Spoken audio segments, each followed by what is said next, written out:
Hi viewers, போன எபிசோடில் திருஞான சம்பந்தர் திருமண மண்டபத்தை அடைஞ்சதோடு பார்த்துருந்தோம். இப்போ அதோட தொடர்ச்சி பார்ப்போம். இதுக்கப்புறம் திருஞான சம்பந்தர் பொன் பீடத்தில் அமர்ந்திருக்காரு. பொண்ணை அலங்காரம் பண்ணி அழைச்சிட்டு வராங்க. நம்பியாண்டார் நம்பியும் அவரோட மனைவியும் திருஞான சம்பந்தர் பாதத்துக்கு பாத பூஜை பண்றாங்க. அதுல இருக்கிற தண்ணியை எடுத்து அவங்களும் தெளிச்சுக்கிறாங்க, சுத்தி இருக்கிறவங்களுக்கும் தெளிச்சு விடுறாங்க. மணப்பெண்ணை கூப்பிட்டு திருஞான சம்பந்தர் வல பக்கத்துல உட்கார வைக்கிறாங்க. திருநீல நக்க நாயனார் திருமண சடங்குகள் எல்லாமே செய்யறாரு. அவங்க ரெண்டு பேருமே அக்னியை வலம் வர சொல்றாங்க.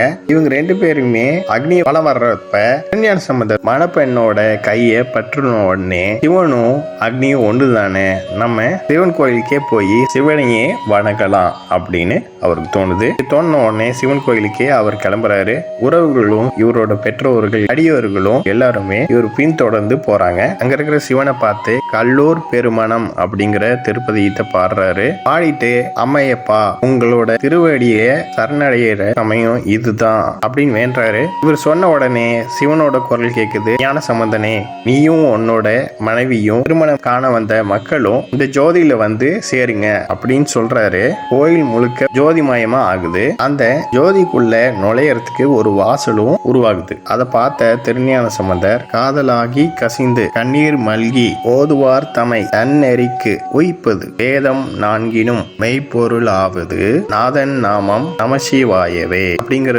திருப்பதியத்தை பாடுறாரு. இதோட பொருள் என்னன்னா, அன்பு மிகுது மனசு இலகி கண்ணீர் விட்டு உன்னோட பேரை சொல்லுவாங்க இல்லையா, அவங்களுக்கு நல் நெறி முத்தியை காட்டுவதும் வேதம் நான்குக்கும் மெய்ப்பொருளா இருக்கிறதும் நாதனோட பேரான நமசிவாயமே அப்படிங்கிறாரு. இதுக்கான பொருள் இதுதான். ஒரு பாடின இந்த திருப்பதிகம் எல்லார் காலையும் உழுகுது. இந்த பாட்டை பாடி முடிச்ச உடனே இந்த ஜோதிக்குள்ள எல்லாரும் நுழைங்க அப்படின்னு எல்லாத்தையும் சொல்ற திருஞான சம்பந்தர் திருநீல நக்க நாயனார், முருக நாயனார், சிவபாத இருதயர், நம்பியாண்டார் நம்பி, திருநீலகண்டர், யாழ்ப்பாண நாயனார் எல்லாருமே அவங்க மனைவி சுற்றத்தார் உறவினர்கள் எல்லாருமே அதுக்குள்ள நுழையிறாங்க. இது மட்டும் இல்லாம முத்து சிவியை தாங்கிட்டு வந்தவங்களும் அதுக்குள்ள நுழையிறாங்க. அடியவர்களும் முனிவர்களும் திருமணத்துக்கு வந்தவங்க இவங்க எல்லாருமே நுழைஞ்சதும் திருஞான சம்பந்தர் அவரோட மனைவி கையை பற்றிக்கிட்டு ஜோதியை வலம் அந்த ஜோதிக்குள்ள நுழையிறாரு. அந்த ஜோதியோட இரண்டரை கலந்துடுறாங்க. இதுல சில பேரு இந்த ஜோதி உருவானோனே பயந்துட்டு போறாங்க.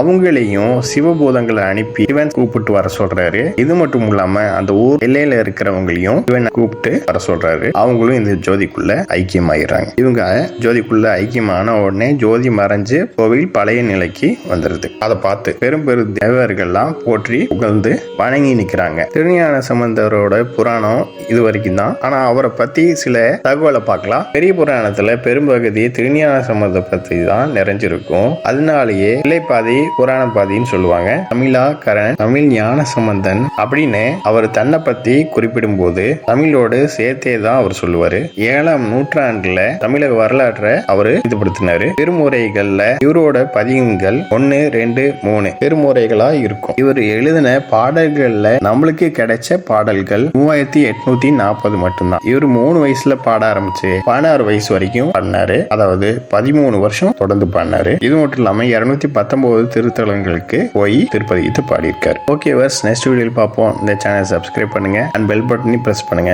லைக் பண்ணுங்க, ஷேர் பண்ணுங்க. தேங்க்யூ.